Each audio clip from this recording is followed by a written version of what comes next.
en Hechos capítulo 3, por favor. Y voy a leer los versículos del 17 al 26. Hechos 3, del 17 al 26. Lo que hacemos aquí se le conoce como predicación expositiva secuencial. ¿Por qué secuencial? Porque seguimos la secuencia del texto. El que manda es el texto. Si el texto tiene aliento, pues alentamos. Si el texto tiene advertencia, pues se advierte. Si el texto contiene predicación del Evangelio, pues se predica el Evangelio. El texto manda, pues. Y entonces vamos de manera secuencial, texto tras texto, versículo a versículo y palabra por palabra. Incluso a veces es necesario detenerse en cada palabrita. La cuestión es que usted y yo, al ver un texto tan minuciosamente, podríamos perder idea del contexto en el que se encuentra.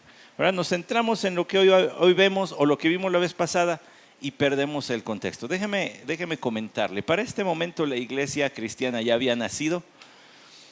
No sabemos exactamente cuánto tiempo había pasado de la fundación de la iglesia. Dios fundó la iglesia, no los apóstoles. Dios la fundó el día de Pentecostés al enviar su Santo Espíritu. Y tiempo después Pedro y Juan iban al templo a orar, donde vieron a un hombre paralítico.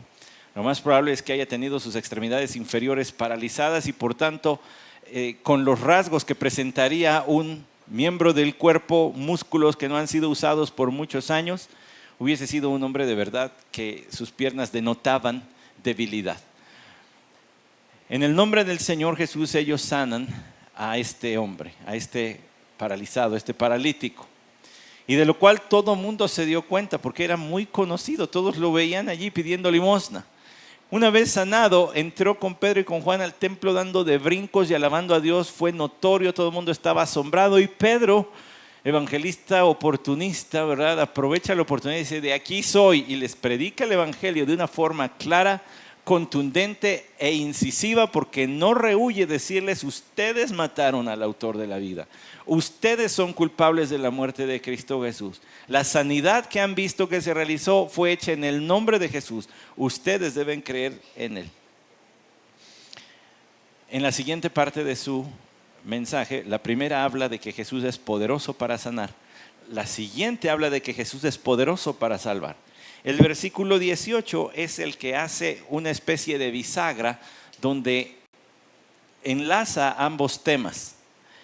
La sanidad que ha sido en su nombre realizada en el versículo 16, el versículo 17 al 26 es prácticamente la segunda parte, y Pedro empieza hablando de la ignorancia que tuvieron los judíos al crucificar a Jesús. En el versículo 18 dice, Dios ha cumplido así lo que prometió de antemano. Y a partir de ese punto, Él se recarga sobre los profetas. Así que hoy vamos a hablar de los profetas un poquito más de lo que vimos la semana pasada. Si tiene la lectura lista, Hechos 3, 17 al 26, le pido que se ponga de pie para la lectura de la palabra de Dios. Mi hija me preguntó algo que casi me hizo chillar, hermanos. Me dice, ¿y por qué en la Biblia le decimos la palabra de Dios? Y yo dije, de aquí soy. Pues porque todas esas palabras fueron pronunciadas por la boca de Dios. Esas son las palabras de Dios. No hay otra cosa más importante. Así que por eso nos ponemos de pie, porque estas fueron palabras que nuestro Dios pronunció. Hechos 3, 17 al 26. Y ahora, hermanos, yo sé que obrasteis por ignorancia, lo mismo que vuestros gobernantes. Pero Dios ha cumplido así lo que anunció de antemano por boca de todos los profetas, que su Cristo debería padecer. Por tanto, arrepentíos y convertíos, para que vuestros pecados sean borrados, a fin de que tiempos de refrigerio vengan de la presencia del Señor.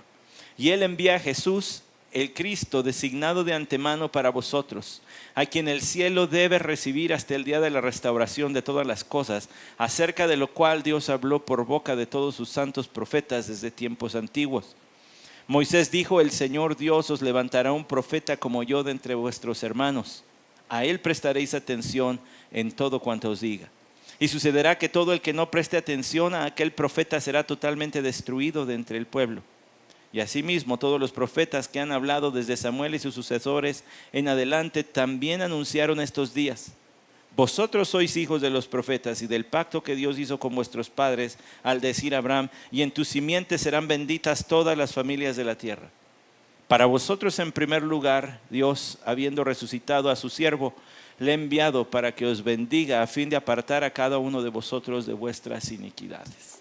Vamos a orar. Señor, gracias por tu palabra. Gracias por tu siervo Pedro y el mensaje tan contundente, claro, que predicó por el poder de tu Santo Espíritu y que luego Lucas registró, Señor, en las páginas de este libro de los Hechos. Gracias porque exalta a Cristo. Gracias porque queremos ver a Cristo. Ayúdanos a verle en estos versículos. Amén. Tome su lugar. La semana pasada nosotros llegamos hasta el versículo 19 y 20. Vengan de la presencia del Señor, tiempos de refrigerio, y hablábamos de las promesas terrenales hechas a la nación israelita que se deben cumplir. Parte del nuevo pacto de Dios con la casa de Israel, con la casa de Judá, como dice Jeremías 31, como dice Ezequiel 36, son una serie de promesas terrenales que se tienen que cumplir. Y si usted no tuvo oportunidad de entrar el martes pasado al estudio, por allí debe haber grabación, pero si usted estuvo, tendrá fresco que esto incluye paz, seguridad, carencia de amenazas y de insultos de parte de las naciones cercanas, de sus vecinos, cosa que los judíos no tienen ni han tenido. También incluye prosperidad como nunca han visto. Pero si en tiempos de Salomón fueron inmensamente ricos y todavía hoy los vemos dueños de medio Hollywood, pertenece a los, imagínense, la industria cinematográfica pertenece en su mayor parte a los judíos, y vemos cómo tienen joyerías y vemos cómo tienen muchos negocios en el mundo, y uno dice, ¿Dios les va todavía a dar más? Sí, no es nada comparado a lo que Dios ha prometido para ellos. Por eso Pedro dijo, tienen que venir tiempos de refrigerio para ustedes. ¿Por qué? Pues porque fueron la nación escogida de Dios y no porque fueran la gran cosa. En Deuteronomio varias veces Moisés le repite a la nueva generación a la que sí entró a la tierra prometida, y Dios los escogió no porque ustedes fueran una nación grande, sino porque eran una nación insignificante, para mostrar su propia grandeza. Por eso los escogió Dios. Pero además, Pedro les dijo, vendrán tiempos de refrigerio de la presencia del Señor, versículo 20, y Él envíe a Jesús, el Cristo designado de antemano para vosotros. Esta palabrita sí se la voy a decir. Un momento técnico, luego, a boca de jarro, empezando la predicación. La palabra apóstol significa enviado. Bueno, una derivada de apóstol es la que está traducida ahí en el versículo 20. Y Él envíe, apostole a Jesús. ¿Por qué se lo digo? Porque hay un énfasis en que el Señor Jesús vendrá cuando el Padre le diga que es tiempo. ¿No es eso lo que dijo el propio Señor en el capítulo 1? ¿Se acuerdan? Restaurarás el reino a Israel en estos tiempos, capítulo 1, versículo 6, y el Señor les dijo, no os corresponde a vosotros saber los tiempos y las razones que el Padre ha puesto en su sola potestad. Es decir, eso está en manos del Padre, el regreso de Cristo. Y en el sermón de Hechos capítulo 3, Pedro hace ese mismo énfasis. Cristo vendrá cuando el Padre da la señal de que venga. Es más, acompáñame a Apocalipsis capítulo 1, ya que estamos adentrándonos en esto. Apocalipsis capítulo 1, que a esta iglesia ni le gusta estudiar Apocalipsis, ¿verdad? Lo hemos estudiado como 4 o 5 veces ya, pero bueno, dice, era sarcasmo, por supuesto que nos gusta. Apocalipsis capítulo 1, fíjese bien lo que dice el versículo 7 y 8. Aquí viene con las nubes y todo ojo le verá, aún las que le traspasaron, y todas las tribus de la tierra harán lamentación por él. Sí, amén. Yo soy el alfa y la omega, dice el Señor Dios, el que es, el que era y el que ha de venir, el Todopoderoso. ¿Quién es el que pronuncia las palabras del versículo 8? Jesús. Pues están en rojo, así que han de ser de Jesús. No es cierto, el rojo lo pusieron los editores. Bueno, este es uno de esos para discutir. ¿O es Jesús o es el Padre? Porque de él de Jesús, dice el versículo 7 que viene. Pero el 8 dice, yo soy el alfa y el omega. Así se identifica el Señor más adelante, así que puede ser Él. Pero luego dice el Señor Dios, el que es, el que era, el que ha de venir, el Todopoderoso. Pero ese es un título que comúnmente se le asigna al Padre. Déjeme decirle, debe ser Jesús. Pero dice el que ha de venir. Otra manera de traducir esa frasecita sería el que está viniendo. ¿Cómo que está viniendo? Es decir, el que está moviendo todos los eventos mundiales preparando su regreso. Y no solo en este momento, hermanos. Cuando ellos estaban vivos, en este caso Juan el apóstol, Dios ya estaba moviendo los eventos mundiales preparando la venida de Cristo, aunque todavía no ha llegado ese momento. Toda la sucesión de imperios, toda la sucesión de reinos, todas las transiciones económicas, todo lo que sucede en el mundo, Dios lo está ordenando para acomodar el momento justo en que Cristo debe venir. Entonces, si se regresa a Hechos capítulo 3, dice, y él apostole, él envíe a Jesús. Dios tiene el perfecto control de cuando Cristo va a venir. Y decimos, oh que si fuera hoy, como dice el himnólogo. Ojalá fuera hoy. Ojalá fuera hoy. Esta mañana me desperté como en casa de mis padres. Puse a Frank González. No en discos, hermanos, no en cassette. Lo puse en YouTube. El rey ya viene. Y toca la trompeta y uno dice, ay Señor, ojalá ya fuera hoy. Y él envía a Jesús. Dice ahí el versículo 20, el Cristo designado de antemano para vosotros, el ungido de Dios que Él ha designado para ustedes. ¿Qué Jesús es solamente salvador de los judíos? Pues no, mire alrededor, la respuesta es obvia. Claro que no es salvador del mundo, pero ¿por qué Pedro les dice fue designado para ustedes? El ungido, designado, escogido para ustedes, porque el evangelio tendría que llegar primero al judío y luego al gentil. Y Pedro estaba hablando una audiencia judía. Entonces por eso dice para ustedes, a quien el cielo debe recibir hasta el día de la restauración de todas las cosas. Mire qué belleza de expresión.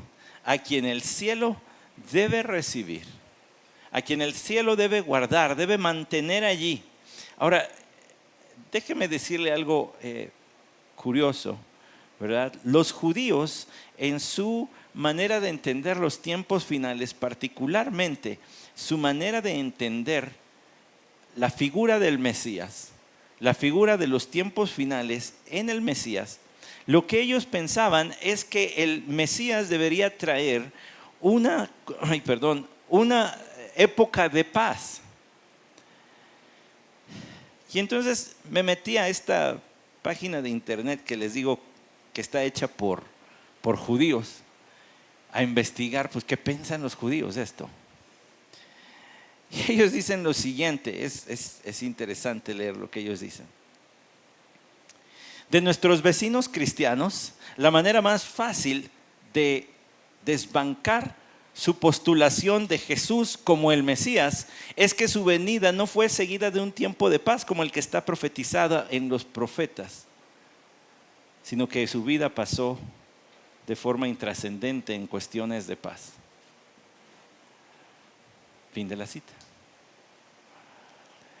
Es decir, como no llegó este tiempo de refrigerio del que habla Pedro de manera inmediata, como no se cumplieron las profecías terrenales del nuevo pacto de manera inmediata, como no llegó un tiempo donde los judíos tengan absoluta paz y dominio y prosperidad de manera inmediata, entonces ellos dicen Jesús no pudo haber sido. Es obvio que no era el Mesías. Lo que no ven los judíos es que la primera venida del Señor tiene un espacio intermedio con la segunda venida. En la segunda sí habrá lo que se prometió. En la primera todavía no. En la primera Él vino a salvar de los pecados. En la segunda vendrá a traer juicio y a restaurar la grandeza de Israel. Nosotros estamos en ese tiempo intermedio. Eso es lo que ellos no han visto. A quien el cielo debe recibir hasta el día de la restauración de todas las cosas, acerca de las acerca de lo cual Dios habló por boca de sus santos profetas desde tiempos antiguos. Esta palabrita restaurar es la renovación de todas las cosas. Los tiempos de la restauración vendrían como resultado de arrepentimiento y fe. Entonces puede ser una restauración a la relación con Dios y la paz que esto conlleva. Pero hay más involucrado para el pueblo de Israel, y todo esto fue pronunciado por los profetas de la antigüedad. Ahora, ya que estamos hablando de profetas, ¿se acuerda que yo le dije? En el versículo 18 aparece la palabra profetas. En el versículo 21 aparece la palabra profetas. En el versículo 22 aparece en singular, un profeta. En el versículo 23 aparece otra vez profeta en singular. Y en el versículo 24 aparece en plural profetas. Y en el versículo 25 aparece otra vez en plural profetas. Entonces es obvio. ¿De qué trató la obra? Pues de los profetas. Aquí Pedro se recarga en los profetas. Echa mano. ¿Por qué? Porque para el pueblo judío sería importante saber que lo que él les está predicando no se le ocurrió en el momento, sino que tiene una raíz profunda en sus escrituras sagradas. Les está probando con sus propios textos que este Cristo que él predica es en verdad el Mesías, el Hijo de Dios. Por eso dice el versículo 22, y ahora sí con más lentitud. Moisés dijo: el Señor Dios os levantará un profeta como yo de entre vuestros hermanos. A él prestaréis atención en todo cuanto os diga. Moisés dijo que Dios levantaría un profeta como yo. Eso está en Deuteronomio capítulo 18.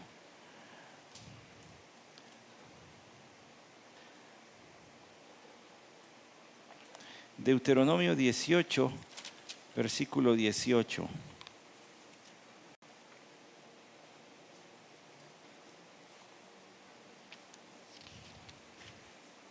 Mire lo que dice ese texto. Leo desde el 15.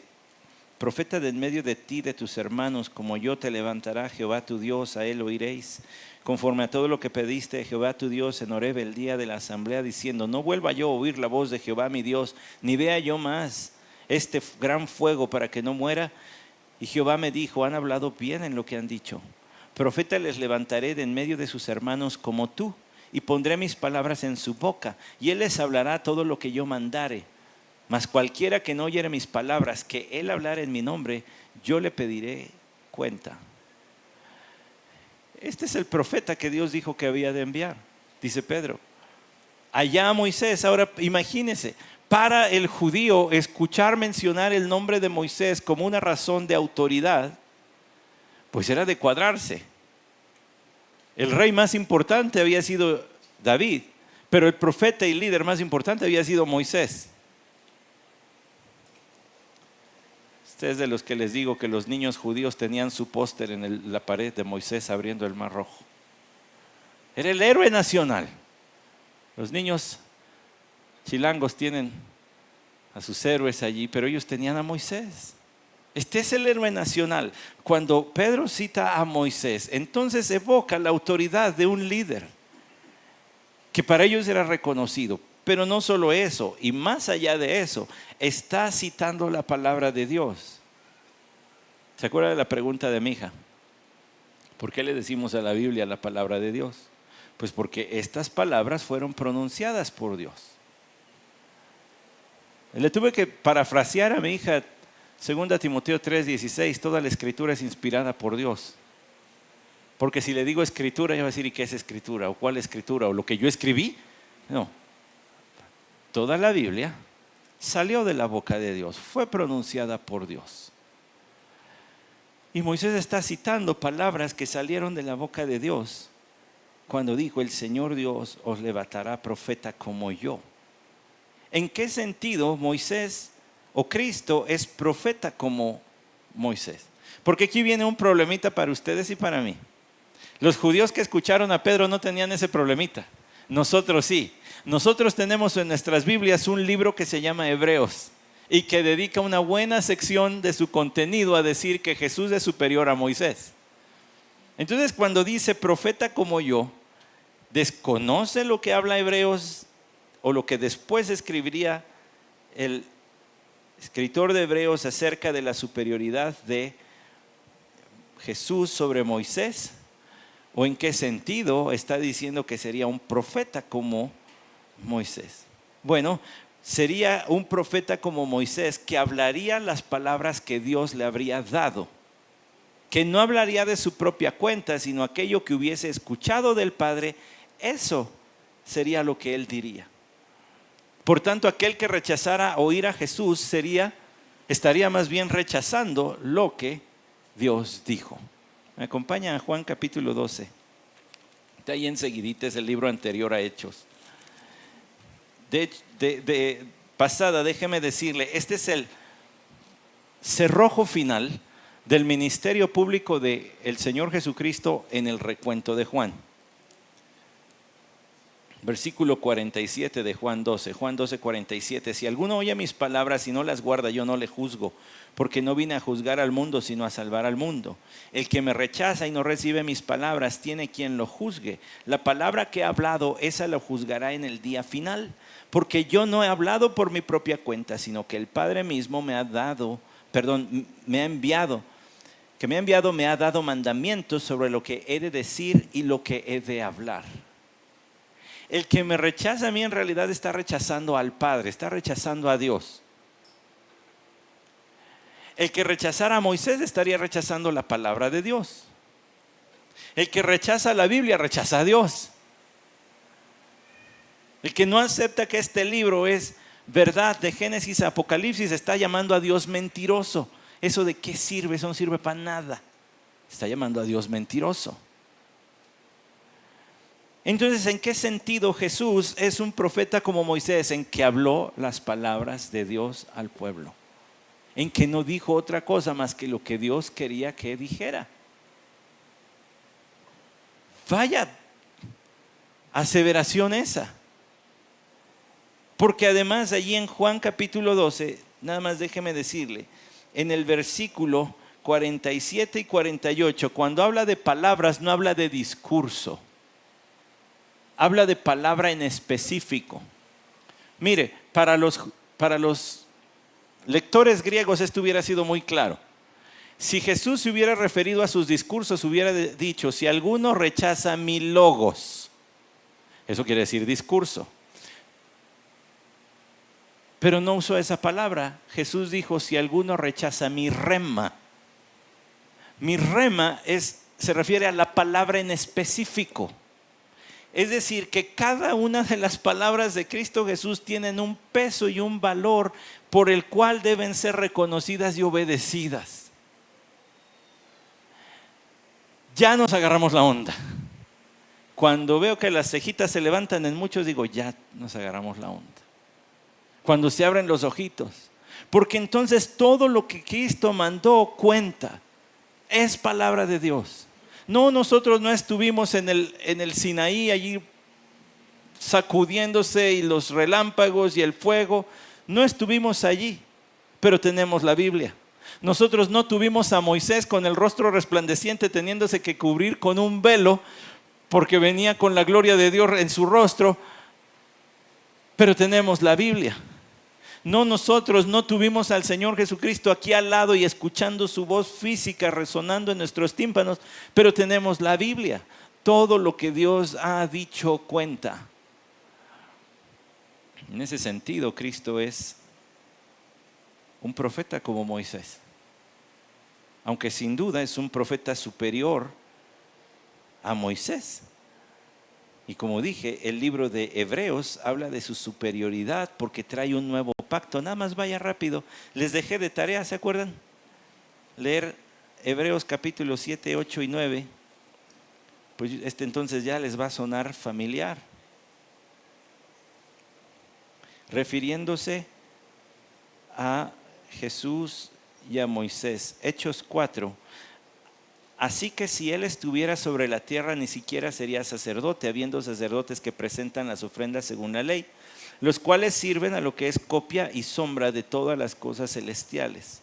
tal como Moisés fue advertido por Dios cuando estaba a punto de erigir el tabernáculo, pues dice de él: mira, haz todas las cosas conforme al modelo que te fue mostrado en el monte. Pero ahora él ha obtenido un ministerio tanto mejor, por cuanto es también mediador de un mejor pacto, establecido sobre mejores promesas.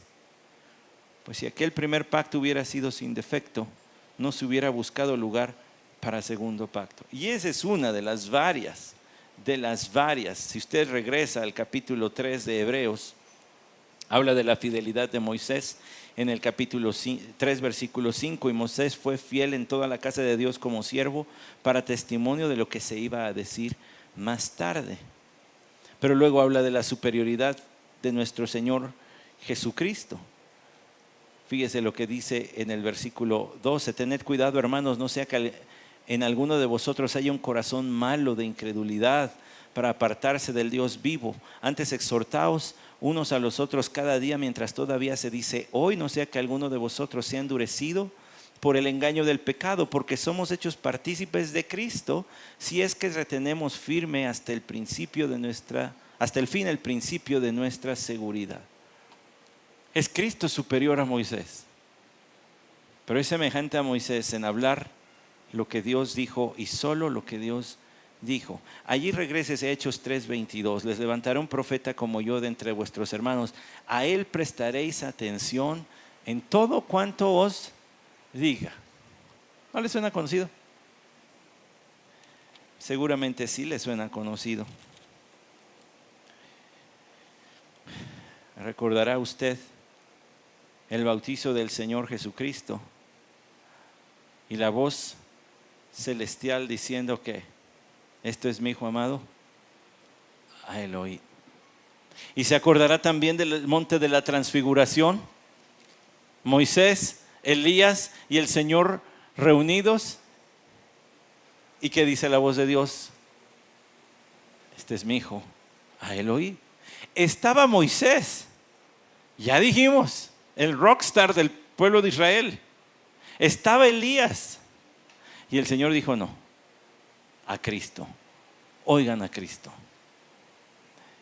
Esta es una forma de enfatizar lo que se dice allá y relacionarlo con lo que se dice aquí. Pongan atención a todo lo que os diga. Ahora, ¿cuál es la pena? ¿Cuál es el castigo de no hacerle caso a este profeta más exaltado? Pues el versículo 23 Pedro lo dice. Note por favor que Pedro no rehuía de hablarles de las consecuencias de rechazar el evangelio. Pedro no rehuía de hablarles del evangelio y sus consecuencias de rechazarlo. Ya les dio las promesas de bendición, ahora les dice la consecuencia de rechazarlo.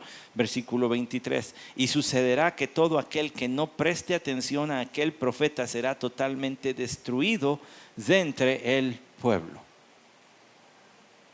Es otra manera para decirlo: van a tener que matar. ¿Cuál era la pena por no obedecer los mandamientos del Señor? Pues en muchos casos era la muerte.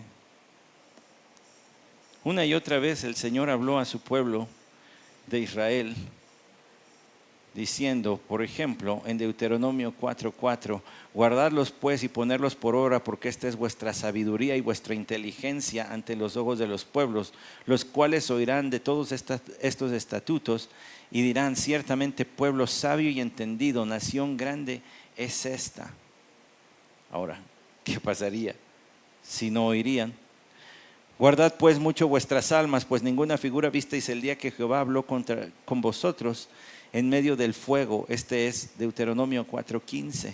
Versículo 16: para que no os corrompáis y hagáis para vosotros escultura, imagen de figura alguna, efigie de varón o de hembra y figura de animal alguno en la tierra, figura de ave alada que vuele por el aire y figura de ningún animal que arrastre sobre la tierra, figura de pez alguno que haya debajo de la tierra. Y luego dice, versículo 23: guardaos, no os olvidéis del pacto de Jehová vuestro Dios, que él estableció con vosotros, y no os hagáis escultura o imagen de ninguna cosa que Jehová tu Dios te ha prohibido, porque Jehová tu Dios es fuego consumidor, Dios celoso. Si no quieres morir incinerado por este Dios celoso, entonces atiende a su voz. Y es lo que recupera Hebreos 12:29. Nuestro Dios es fuego consumido.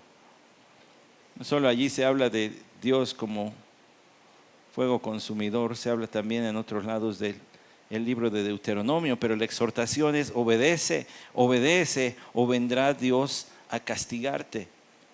Ahora, nosotros no estamos en ese pacto, nos queda claro, espero, lo he estado explicando los martes.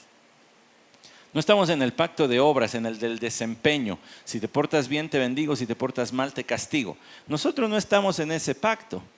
Sin embargo, la exhortación y la advertencia es: mejor escucha el mensaje del Evangelio, cree quien dijo Jesús que decir que es, cree en Él como el Hijo de Dios, como el Salvador del mundo, cree en Él para que no tengas que ser castigado. No, el castigo tal vez no llegue como un acto de juicio inmediato, como sí sucedía en el Antiguo Testamento, pero de que vendrá, vendrá. Entonces es tiempo de poner oído a las palabras de Jesús. Sucederá que todo aquel que no preste atención a aquel profeta, se refiere al profeta de profetas del versículo 22, será totalmente destruido de entre el pueblo. Ya leí Deuteronomio 18:19, que precisamente hablaba de eso. Ahora sigue el 24. Y asimismo todos los profetas que han hablado desde Samuel y sus sucesores en adelante también anunciaron estos días. La precisión bíblica con la que habla Pedro aquí es obra de Dios, no cabe duda. Pero Dios estaba echando mano de su conocimiento bíblico. Y este es un aliento para todos nosotros, hijos de Dios, a conocer bien las Escrituras. Aquí Pedro da un dato que yo no sé si usted ya se había puesto a pensar en él o no. Tal vez sí, tal vez es sorpresa para mí. Pero Pedro dice: de Samuel en adelante los profetas hicieron ¿qué? Anunciaron estos días. Pero los profetas previos a Samuel no. Haga memoria. Después del Génesis, los profetas en adelante no hablaron de Cristo hasta que llegó Samuel o los tiempos de Samuel, porque Samuel propiamente no habló del Mesías, pero en los tiempos de Samuel sí. ¿Quién? David, el pacto davídico. El profeta Natán: este es el pacto que Dios tiene para contigo. Y a partir del pacto davídico en adelante sí se habla, sí se profetiza de Cristo Jesús. Entonces ahora ya entiende por qué Pedro citó a Samuel con una precisión bárbara para entender. De allí para atrás no, pero de ahí para adelante todos hablaron de estos tiempos, de la venida de Cristo Jesús. Ellos anunciaron estos días. El versículo 28 dice: pero Dios ha cumplido así lo que anunció de antemano por boca de todos los profetas. Pero luego dice en el 24, también anunciaron estos días. Todos esos profetas anunciaron este tiempo.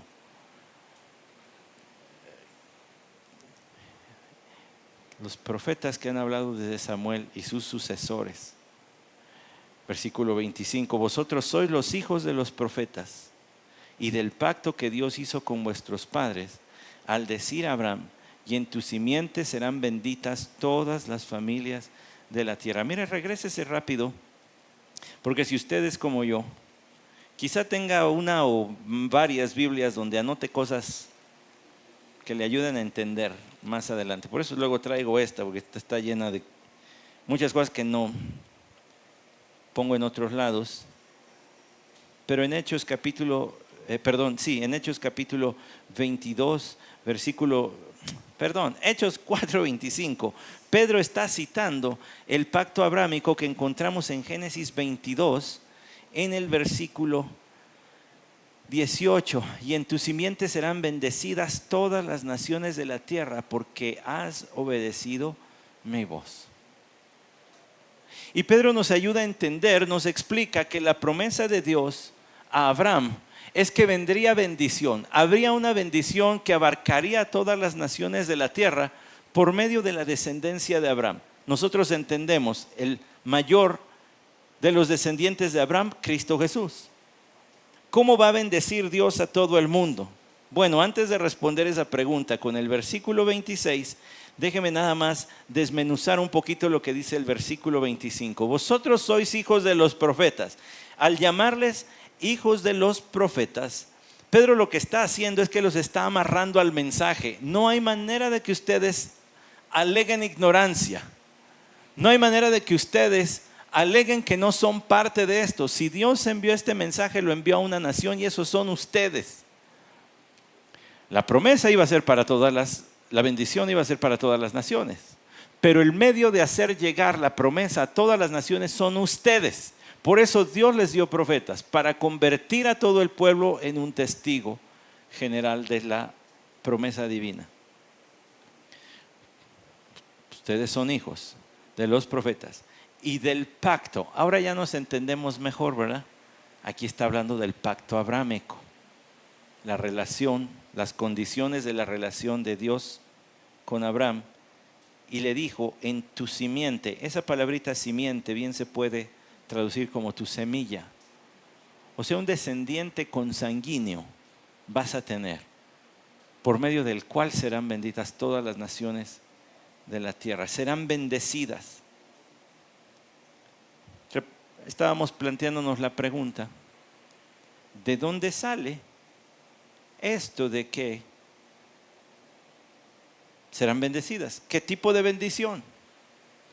Porque si nos regresamos al versículo 21, habla de tiempos de restauración.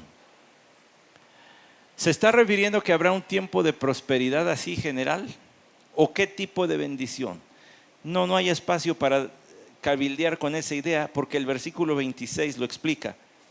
Para vosotros en primer lugar, Dios habiendo resucitado a su siervo, le ha enviado para que os bendiga, a fin de apartar a cada uno de vosotros de vuestra iniquidad, de vuestras iniquidades.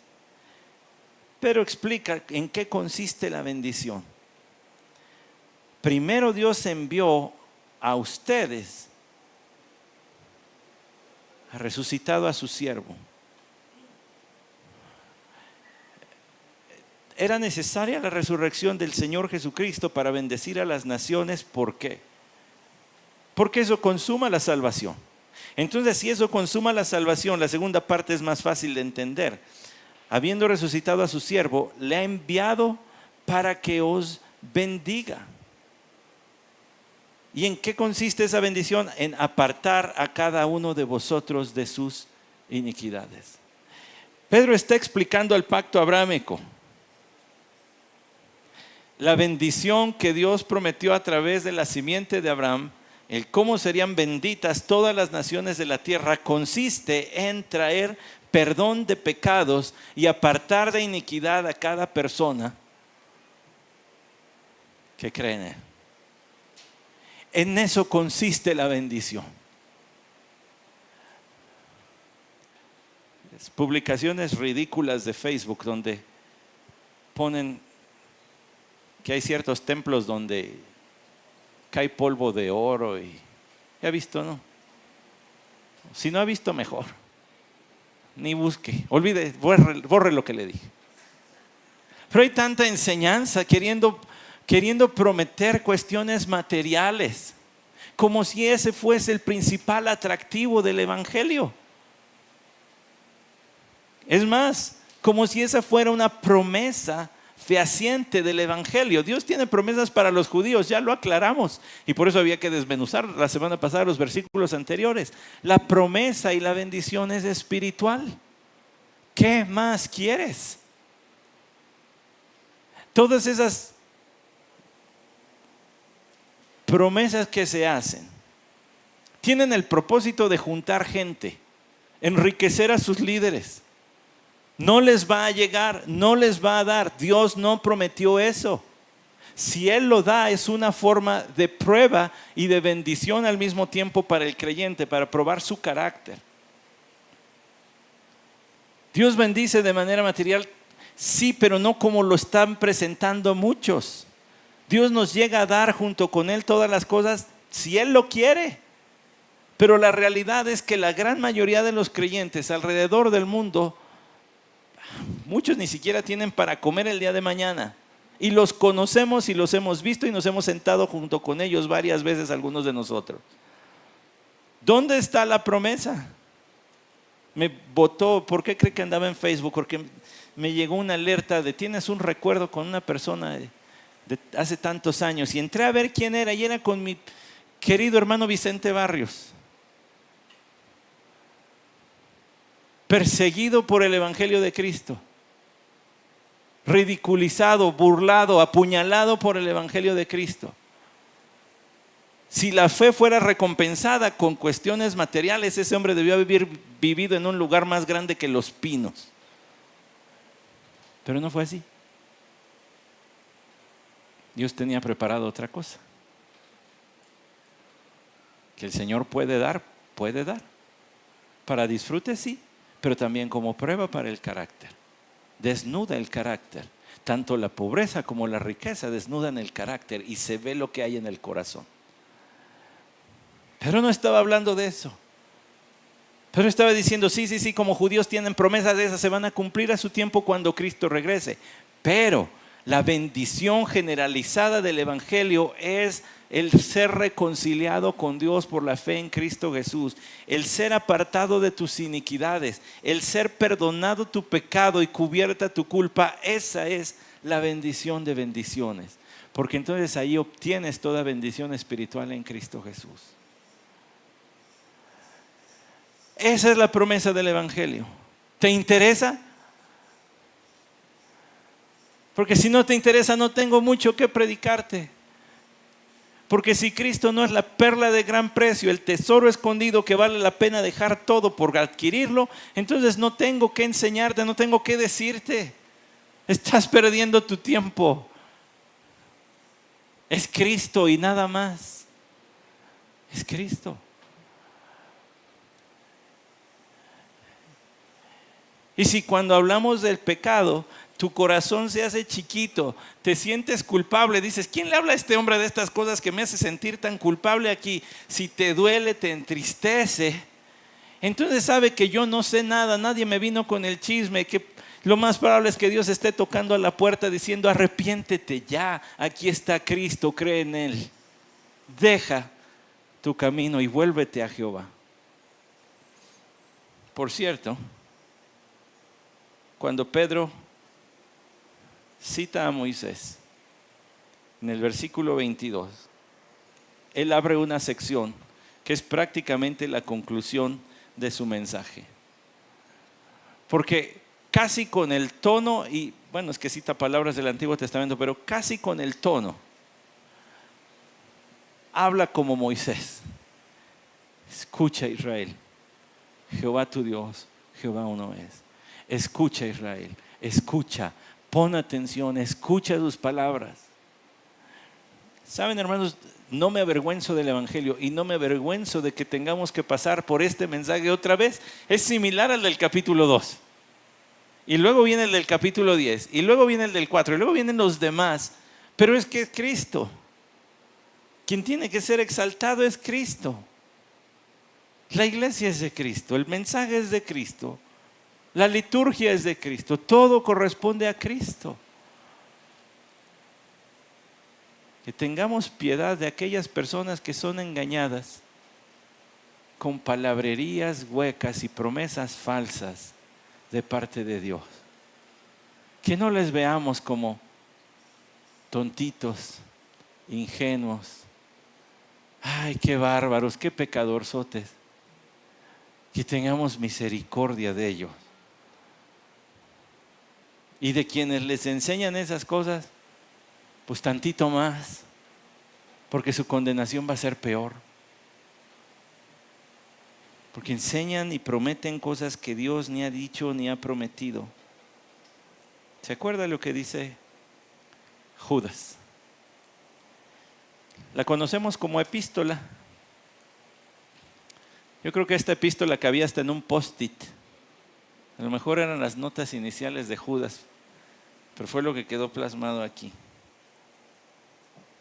Y tened misericordia, dice Judas 22, y tened misericordia de algunos que dudan. A otros salvad, arrebatándolos del fuego, y de otros tened misericordia con temor, aborreciendo una ropa contaminada por la carne. Yo no sé si usted ve el tono de Pedro, este clamor, este rugido. Necesito decirle las cosas como van, porque ustedes han estado cegados a la verdad de Cristo Jesús. Lo mataron. Y sus líderes no les sirven para nada, porque ya les dijo vuestros gobernantes, los que los lideran no les sirven para nada porque no les hablan la verdad. El mensaje de Cristo es tan sencillo que confunde al intelectualoide que se quiere perder en sus razonamientos. Es sencillito. Es tan sencillito que algunos quieren sobrecomplicarlo y algunos quieren de plano hacerlo a un lado porque es demasiado fácil. El mensaje de Cristo es que Cristo Jesús vino a esta tierra y vivió una vida perfecta. Y fue a la cruz siendo inocente y murió en la cruz cargando el pecado de todos los que un día van a creer en Él. Y allí llevó la condenación de todos ellos. Y esto fue certificado por Dios cuando le resucitó de entre los muertos y le dio vida. Y luego le ascendió y lo entronó junto a Él, haciéndole rey, señor y sacerdote para todos. Y si tú crees esto, y si tú crees entonces que la venida del Hijo del Hombre fue causada también por tus pecados, y si se te hace chiquito el corazón cuando escuchas eso, y si te incomoda y si te sientes mal y te da tristeza de saber es que yo hice necesaria la muerte del Hijo de Dios, entonces no puedes negar que el Espíritu de Dios está tocándote en el corazón y diciendo ven. Y tienes que arrepentirte, que es ese dolor, pero también es ese abandono y creer en Él. Es para mí. Murió en mi lugar. Murió por mí. Es todo. Es así de sencillo. Es así de cortito. Que tiene profundidades que ni los más intelectuales entre los cristianos logran alcanzar, sí. Que se necesita llegar a esas profundidades para ser salvo, no. Se necesita creer. Y nada más. Y si crees, entonces tus pecados, esa sí es la promesa, serán perdonados.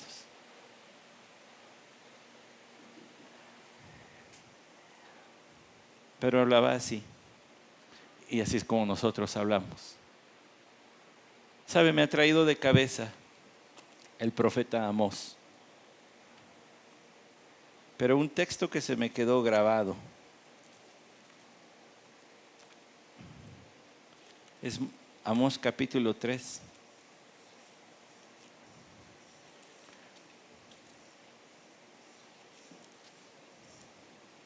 Si no sabe dónde está Amós, pues está entre los profetas. Entre Génesis y Apocalipsis lo encuentra.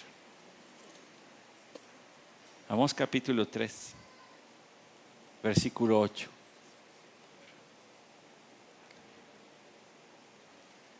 Primero lo dejo que lo lea usted. Amós 3, 8.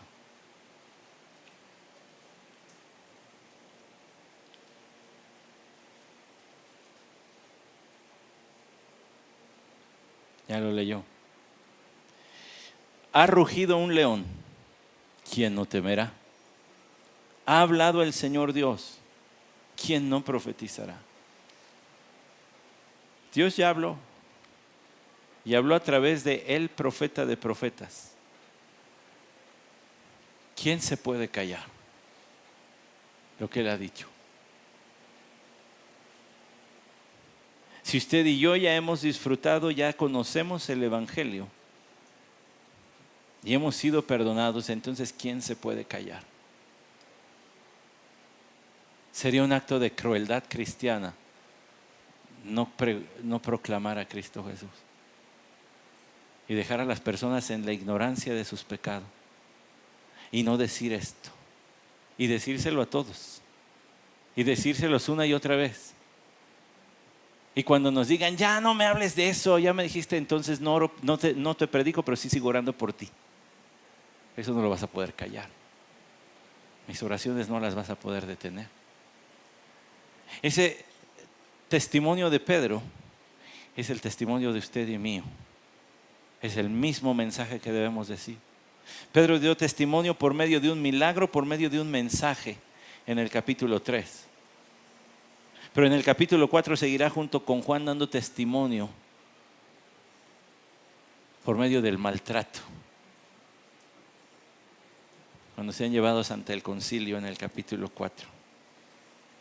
Ya rugió el león, ya habló Dios. Ahora nosotros no nos podemos callar su evangelio. Vamos a orar. Padre, bendice tu palabra. Señor, haz lo que la enviaste para hacer en cada uno de nosotros.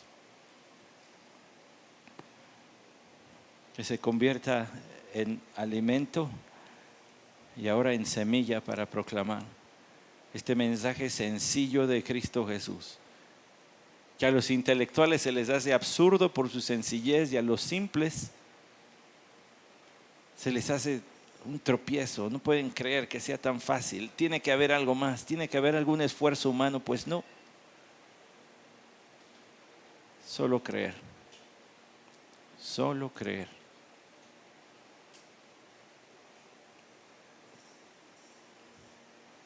Este Cristo es la perla de gran precio, es el tesoro escondido,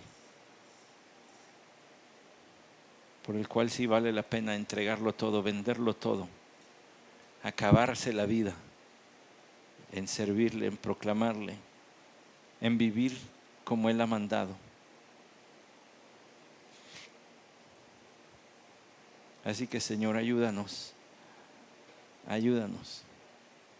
En el capítulo 4 tus siervos los vemos cómo se les pretendió intimidar.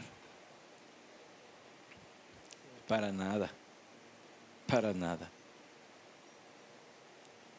Y aún nuestra sociedad de nuestros días nos trata de callar, ahogar el mensaje del evangelio como un mensaje entre tantos, cuando es el único que vale la pena. Es el único verdadero, el único que salió de tu boca. Aún nuestra sociedad también, Señor, lo rechaza y lo trata de absurdo, ridículo, increíble que haya un hombre así. Pero sí lo hay. Y es Cristo nuestro Salvador.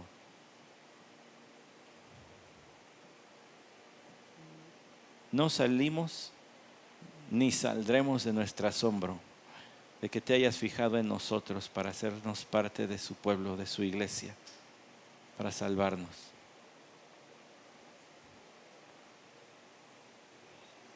Pues que así en ese mismo asombro y deleite de su persona proclamemos una y otra vez a todo el que nos rodea que hay salvación en Cristo Jesús, que Él es poderoso para salvar. Amén.